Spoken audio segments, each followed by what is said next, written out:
Dieses Haus muss ich retten. Dieses Haus in seiner Bedeutung der Öffentlichkeit zugänglich gemacht werden soll. Und das wäre auch mein Ziel am Ende der Renovierung. Also es wird jedenfalls ein historischer Ort werden, da es ein historischer Ort ist.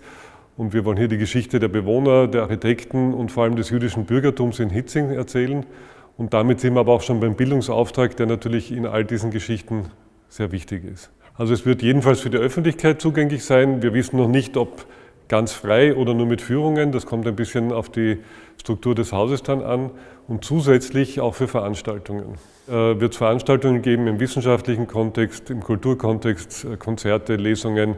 Das Haus ist geplant und gebaut seinerzeit 1930 für gesellschaftliche Treffen und Formate und auch das wollen wir wieder realisieren. Es wird einen kleinen Bereich im Dachgeschoss geben, wo man übernachten kann, wo eben gewohnt wird, auch von Artists in Residence und eben Besuchern, die gerne über Nacht bleiben wollen.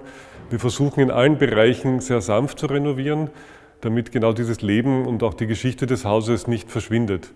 Der Vorteil ist, dass wir die meisten Bauteile und Materialien wie Fußböden, Heizkörper, Fenster im Original vorliegen haben, aber natürlich oftmals überarbeitet.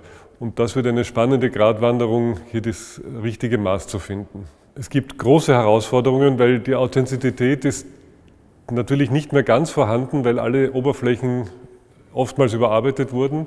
Und hier einen Rückbau zu bewerkstelligen, der wieder die Originalität in den Vordergrund rückt, ist nicht ganz einfach.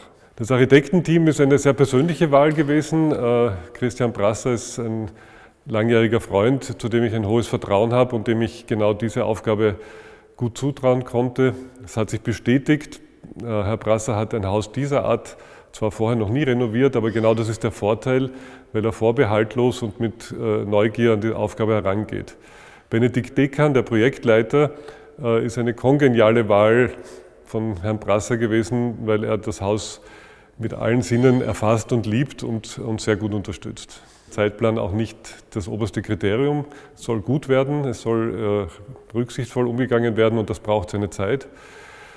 Die Qualität sollte natürlich der Qualität der 30er Jahre entsprechen, allerdings müssen wir heute hochwertiger denken, weil damals wurde sehr günstig gebaut, mit sehr wenig Mitteln in diesem Haus im Speziellen.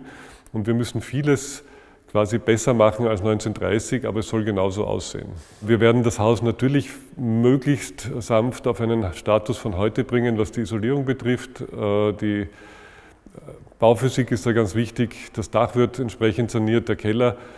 Wir werden auch die Fenster besser isolieren, als sie 1930 waren, aber vieles ist nicht möglich, weil wir im Denkmalschutz natürlich nicht alles Vollwärmeschutz machen können.